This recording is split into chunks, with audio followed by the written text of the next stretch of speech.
Mga kapiksi. Ayan o. Itong emotional pain na to, this is more on your third party, mga kapiksi. Ay, sorry, hindi third party.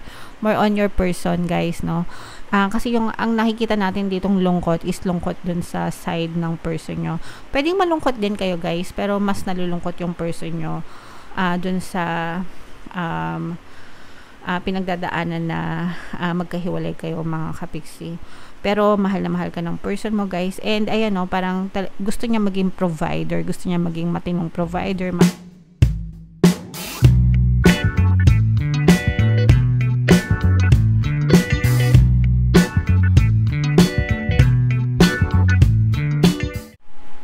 Hello guys, hello Aquarius, welcome back to Pinoy Pixie Tarot. Ang pamagat ng episode natin for tonight is Love Life Kapalaran para ngayong June, para sa Aquarius, Sun, Moon, Rising, Sign, and Venus. General reading lang, guys. Pwedeng mag-resonate, pwedeng hindi. Combination ng positive and negative energy. Pwedeng ma-pick up yung energy nyo, guys. Pwedeng ma-pick up yung energy ng person nyo. Roles can be reversed. If in case hindi kayo naka-resonate dito, try nyo panoorin yung video doon sa zodiac sign ng person nyo. Mga kapiksi, baka nandun yung energy nyo. By the way, guys, may bagyo. So, medyo umuulan ng konti sa labas. Baka marinig nyo. Pero mahina lang naman. So, dito sa deck na to, guys, tingnan natin yung mga mensaheng gustong sabihin sa inyo ng inyong partner o specific person. I feel overwhelmed. I am drowning in my own thoughts. I feel alone and in the dark. Where is my light? I tried to run from this connection but my soul craves you. So, ito guys, person mo, medyo nag-i-emo siya. I'm sensing na gustong lumayo ng person mo, pero parang nire-resist niya, guys, yung connection nyo. Mga kapiksi, ibig sabihin, pinipigilan niya, no? Siya mismo, na-overwhelm siya dun sa idea na in a relationship kayo or dun sa idea ng relationship nyo, mga kapiksi. Pero ito guys, meron itong pinagdadaanan. I feel alone and in the dark. Where is my light? And ito nga yung sabi ko kanina, guys, I tried to run from this connection but my soul craves you.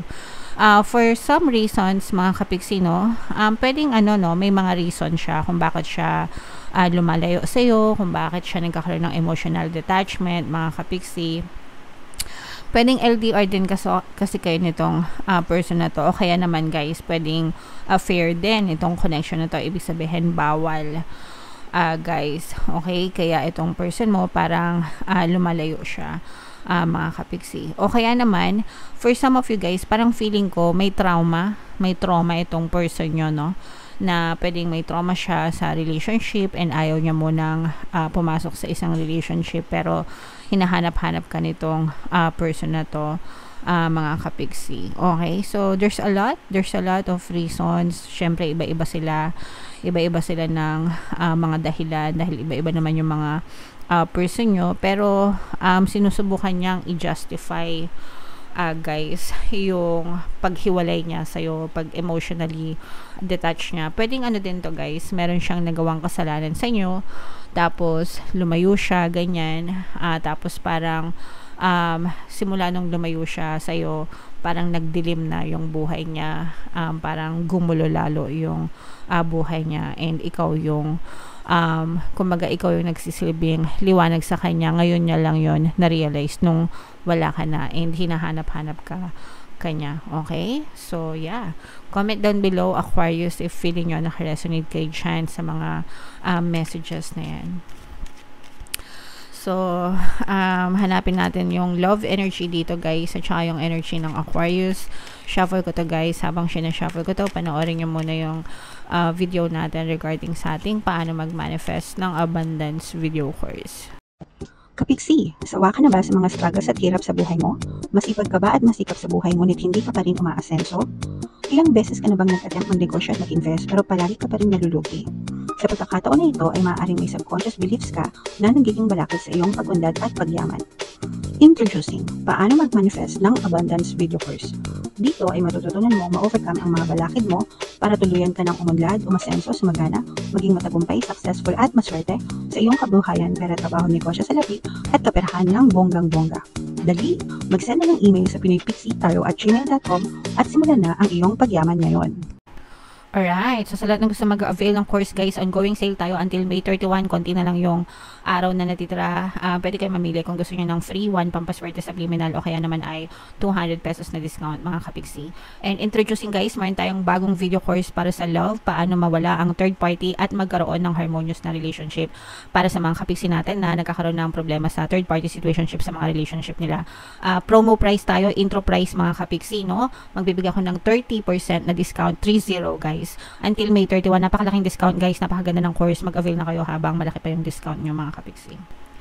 So, Aquarius guys, kaya in-represent ng Queen of Swords. Ito yung ating love energy mga kapiksi. So, tingnan natin yung ito guys, meron ditong presence ng water sign, Cancer, Pisces, Scorpio. For some of you guys, pwedeng nakagawa ng kasalanan sa inyo mga kapiksi, pero I'm sensing na parang napatawad mo na itong person mo, nagkaroon na ng forgiveness ito. Meron din presence dito ng earth signs, Capricorn, Taurus, Virgo. And kung yung iba sa inyo parang LDR din mga kapiksi, pwedeng yun yung reason no, kung bakit nagkahiwalay kayo. Pwedeng LDR kasi kailangan ng parang gustong i-focus ng person mo yung pagkakaroon ng financial stability and security para may mai-provide siya, lalo na kung mag-asawa na kayo, may mga anak na ganyan, para makapag-provide para sa family, either ikaw or siya mga kapiksi. At saka parang may magandang offer na dumating din kasi pwedeng hindi abroad, pwedeng ano lang din sa Pilipinas lang, pero malayo yung lugar nyo. Let's say for example, baka nasa probinsya ka, tapos yung trabaho niya is sa Maynila, so medyo malayo din ganyan, o kaya naman nadidestino sa ibang lugar mga kapiksi. Kaya parang tuwing nagkakalayo kayo, nandito yung nakikita natin na talagang hinahanap-hanap kayo ng person nyo kapag magkalayo kayo sa isa't isa. Kumbaga parang namimiss ka talaga nitong person mo mga kapiksi, pero kailangan niya ding i-balance yung parang hindi ito sanay guys na magkalayo kayo. Pwedeng ito yung first time na nagkalayo kayo, nagkaroon kayo ng distance mga kapiksi, physical distance, and medyo now homesick ito itong for the person nyo mga kapiksi. And kumbaga parang kung may choice lang siya na kumita ng pera sa ibang pamaraan, gagawin niya yung magkasama kayo, yung hindi nyo na kailangang maghiwalay mga kapiksi. Pero parang sayang yung opportunity, kaya sinusunggaban din ng person mo mga kapiksi. Ayan o, etong emotional pain na to, this is more on your third party mga kapiksi. Hindi third party, more on your person guys, no? Kasi ang nakikita natin ditong lungkot is lungkot dun sa side ng person nyo. Pwedeng malungkot din kayo guys, pero mas nalulungkot yung person nyo dun sa pinagdadaanan na magkahiwalay kayo mga kapiksi. Pero mahal na mahal ka ng person mo guys, and ayan o, parang gusto niya maging provider, gusto niya maging matinong provider, maayos na provider para sa inyo mga kapiksi. Again, especially kung meron nga kayong mga anak, and gusto niya etong tagumpay na to mga kapiksi, no, gusto niya tong ialay sa inyo, gusto niyang ialay yung parang i-offer ba, gusto niyang maging proud ka sa kanya, gusto niya yung maipagmalaki mo siya, pero nalulungkot siya mag-isa guys. So parang ano siya, ayan, roller coaster of emotions mga kapiksi. Hindi ko alam kung lumabas dito yung, wait lang, tingnan ko. So hindi ito, parang nagdadanas ito ng roller coaster of emotions guys. Pwedeng nade-depress din ito mga kapiksi. Kumbaga parang pinagdesisyonan niya na mag-isa. Parang sinabi niya, hindi, kaya ko to, kakayanin natin to para sa pamilya natin, para sa magiging anak natin. Kumbaga parang nagpakatatag siya na ganon, no, yung sa desisyon niya. Pero sa loob-loob niya, sa isipan niya, masakit para sa kanya na malayo sa'yo, malayo sa inyo. Lalo na kung may anak na kayo mga kapiksi, kasi mahal na mahal ka ng person mo. And sabi ko nga guys, gusto niya maging successful. Feeling ko ito guys, parang medyo baka meron narinig ito. Baka meron narinig itong person mo na parang pandalait sa kanya or something. Parang meron siyang na-discover, baka ayaw ng family mo sa kanya, baka may o baka ayaw ng family niya sa'yo, something like that.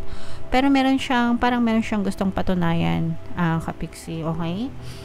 Kaya ginagawa niya ang lahat, pero deep inside very broken ito, very fragile. Parang ano siya guys ngayon, as of this moment, Aquarius, para siyang babasagin na baso, yung manipis na baso na konting lang pwedeng mabasag. So you have to really take care of this person, mga Kapiksi, no? As much as you can.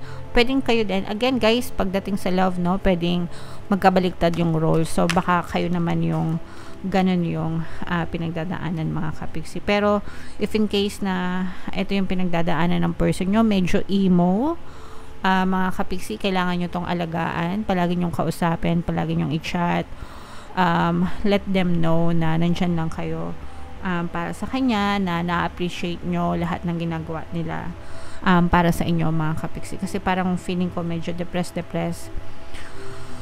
etong person nyo, and parang anytime, no, bibigay ito, mga Kapiksi. So be there for them, guys. Alright? Comment down below. Ito guys, i-mind man nyo yan kasi mahal na mahal kayo ng person nyo. Mine, mahal na mahal ako ng person ko. Mine, yung tagumpay, no? Tagumpay para sa person ko. Kasi gusto talaga ng person mo na maging matagumpay and maging successful siya para maipagmalaki nyo sila. Alright? So tingnan natin yung love advice para sa inyo, mga Kapiksi. Love advice, guys. Kung wala siyang time sa'yo, hindi kanya priority. Especially, guys, pero hindi ibig sabihin hindi nila kayo mahal.